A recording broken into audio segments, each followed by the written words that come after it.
அனைவருக்கும் நோத்பரமையின் பணிவான வணக்கங்கள். வாரத்தில் ஒரு நாள் வழிபாடு ஜாஸ்தியாக இருக்கும். தினமும் சாமி கும்பிட்றவங்க நிறைய பேர் இருக்காங்க. பட் இருந்தாலும் வாரத்தில் ஒரு நாள், அதாவது வெள்ளிக்கிழமை நம்ம வீட்டில் இருக்கக்கூடிய பூஜை பொருள் எல்லாத்தையுமே நம்ம கழுவிட்டு அழகாக நம்ம படைக்கிறது வழக்கம். சின்ன வயசுலேருந்து நம்ம தாய் தந்தைகள் அதை செய்கிறத நம்மளும் பார்த்து வளர்ந்துருக்கோம்.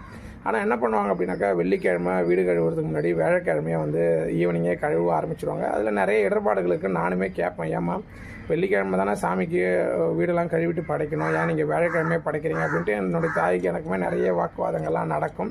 ஸோ நம்ம ஞானம் பெற்றதுக்கப்புறம், நம்ம ஒரு யோக நெறிக்கு வந்ததுக்கப்புறம், அது அவங்க உடல் சரியில்லாமல் இருக்குது. ஸோ வயது மூப்பின் காரணமாக அந்த வெள்ளிக்கிழமை கொஞ்சம் வேலை ஜாஸ்தியாக இருக்கிறதுனால அவங்க வியாழக்கிழமையை கழுவுறாங்க அப்படின்றத நம்ம உள்வாங்கிக்கிறோம். ஆனால் நம்ம நிறைய படிக்கும் பொழுது, ஆன்மீகம் சார்ந்து நம்ம லேர்ன் பண்ணும்பொழுது, வெள்ளிக்கிழமையே படைக்கக்கூடாது, ஞாயிற்றுக்கிழமை தான் படைக்கணும் அப்படின்ற ஒரு சூழல் இருக்குது. ஏன்னா ஞாயிறு வழிபாடு மிக அவசியமான ஒரு வழிபாடுன்னு சொல்கிறாங்க.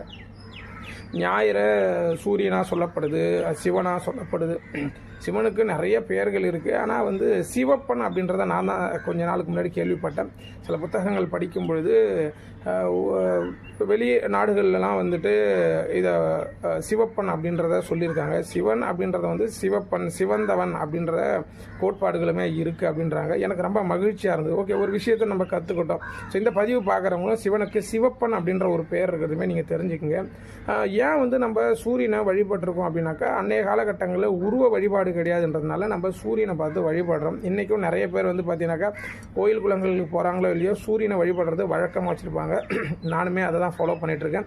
அது எனக்கு தெரிஞ்சோ தெரியாமலோ எனக்கு கூட்டங்கள் பிடிக்காது. அதனால் நம்ம காலையில் எழுந்த உடனே சூரிய வழிபாடு பண்ணுறது வழக்கமாக கொண்டுட்ருக்கோம்.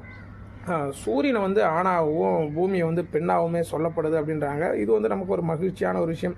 ஆண் பெண் இல்லை அப்படின்னாக்கா வளர்ச்சிகள் இல்லை, அடுத்த ஒரு சங்கதிகள் இல்லை அப்படின்னு சொல்லுவோம். அதாவது மேலே இருக்கிறவர் ஆணாகவும் கீழே இருக்கிறவர் பெண்ணாகவும் சொல்லப்படுறத நம்ம பூமாதேவின்னு சொல்கிறோம் அப்படின்றதுமே நான் அப்புறம் தான் உணர்ந்தேன். ஸோ இந்த சின்ன சின்ன விஷயங்களை நீங்களும் தெரிஞ்சுங்க. சூரியனை ஆணாகவும் கீழே இருக்கக்கூடிய பூமாதேவியை பெண்ணாகவும் சொல்கிறாங்க. சூரியன் இல்லைனாக்கா இங்கே ரீப்ரொடக்ஷன் ஆகாது, அதாவது செடி கொடிகள்லாம் வளர்கிறதுக்கு வாய்ப்பு இருக்காது அப்படின்றதுமே நம்ம நிறைய புத்தகங்கள் சயின்ஸ்லாம் நம்ம படிச்சிருப்போம். ஸோ அதே மாதிரி தான் நம்ம முடிஞ்ச வரைக்கும் நம்ம சூரியனையுமே அதிகமாக வழிபாடு பண்ணுறதுக்கு பார்ப்போம்.